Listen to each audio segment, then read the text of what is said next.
Hey guys, Captain JJB84 here with a movie review of The King's Speech. Wow, where do we begin?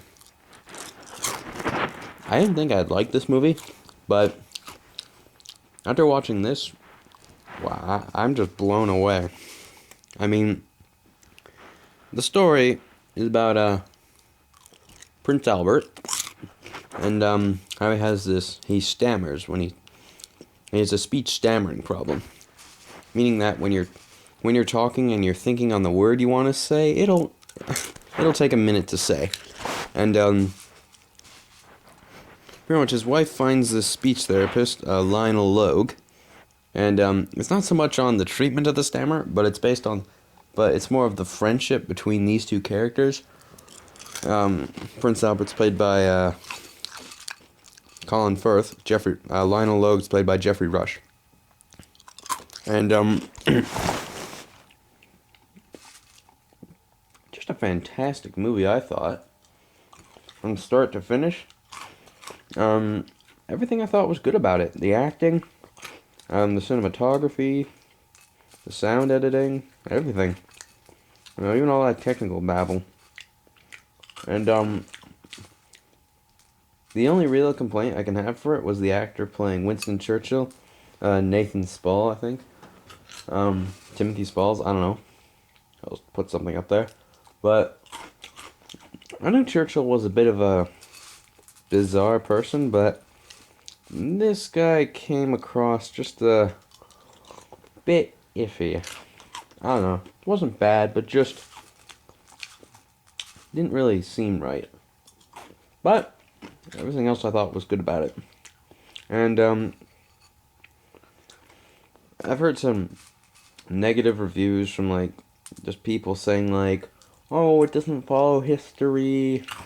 And I'm like, dude, they had a friggin' from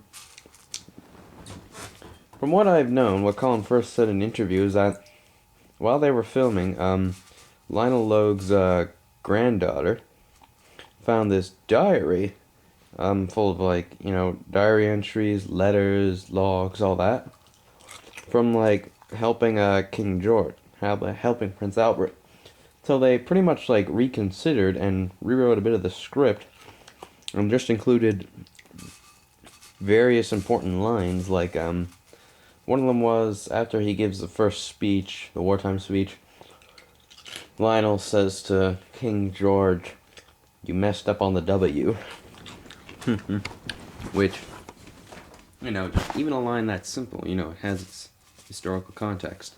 But at the same time, it's one of those movies where oh, you knew what happened, is where you kind of learned something out of it. It's you knew what was happening before World War II, but here's here's an entire side of the story that played an enormous role in the outcome of World War II. I had no idea this was going on, and now I just dropped a Cheerio. Honey Nut Cheerios, by the way. And, so just seeing this part of, this untold part of history just sort of playing out as is, bloody incredible. And, the best part, the acting. Colin Firth gives a masterful performance as Prince Albert. Just sort of the guy, he's desperate for help. Now, he doesn't think he's going to become, he can't become king. He's the second son of King George V. But when King Edward VIII, he advocates, his older brother, he advocates for himself. He advocates, and Albert becomes King George VI. Then he's really in need of help. There's even one scene where, after he becomes king, he looks through all his old bunch of old photos, letters, and all that, and he's sort of crying, thinking I'm not a king, I'm a naval officer, I'm not a king. And Helena Bonham Carter's there comforting him. And Helena Bonham Carter is now I don't know what her character's name is supposed to be, Queen Elizabeth, but Helena Bonham Carter gives a very nice performance as well. I like Helena Bonham Carter. Don't know her from too many things, but I like her. And I think one of her best lines is that, "You know the reason why I married you, Bertie? Is because of your stammer. I knew you weren't going to become king, so we don't have to worry about public speaking too much." Something like that, which has its own power. Which, yeah. And, I think one of the best performances was Geoffrey Rush, which, just as a speech therapist, because he's not like a regular speech therapist. Like, he has his own sort of ways of dealing with things. And now my dog is barking. Like, when he first meets Prince Albert, he's like, "I'm gonna call you Bertie." He's like, "No, you won't. You call me Your Highness or Prince." It's like, "No, no, no, no. I'm gonna call you Bertie." And, he pretty much does what he wants to do in order to get, like, because the way he works is that we're gonna be equals. I don't care if you're the king of the world, we're gonna be equals. And, it's just, that's pretty much the movie, like, just like the friendship between a commoner and the king, pretty much. And, at the movie ends, you see in the credits, in 1944, Lionel Logue got the Royal Victorian Order or something for his service to King George the Sixth, and the two remained friends until the end of for the rest of their lives. Lionel Logue, I think, died in 1953. George the Sixth was 1952, and Elizabeth, Helena Bonham Carter's character, she lived to be 102. For all those who know. So, but yeah, just a very powerful piece, I thought. Like, even like some of the characters you see only once in a while are, well, like Guy Pearce as King Edward the Eighth.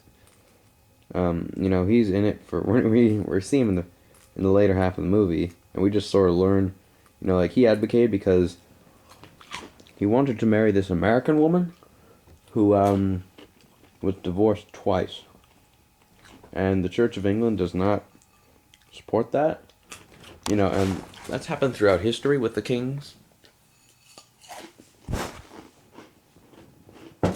where it's like, you know, I want to marry this woman, I need to do something to my wife, but I can't do it because of the church. So, times they've had to create new churches, which is true. So, who knows what the Church of England will have. But yeah, just a very powerful piece. It's going to score high. It's going to score a 9 out of 10. And I'd recommend you go see it. Like, once again, it's not my kind of movie, but I'm getting into more of these big artsy movies. Which, you know, people would probably label this as one of those dry Academy Award nominee types. It is. It's a lot different, though. I mean, like, even if you're American, go see this and, you know, learn something or two. I mean, I know I did. And my phone's being funny. Yeah, even if you're American, go see it. You'll learn something or two about what was happening. Even though you saved their bacon. Their royal bacon. You know what I mean. But that's the review. 9 out of 10. Very fantastic film. I hope it wins Best Picture. And that's the review. See you later.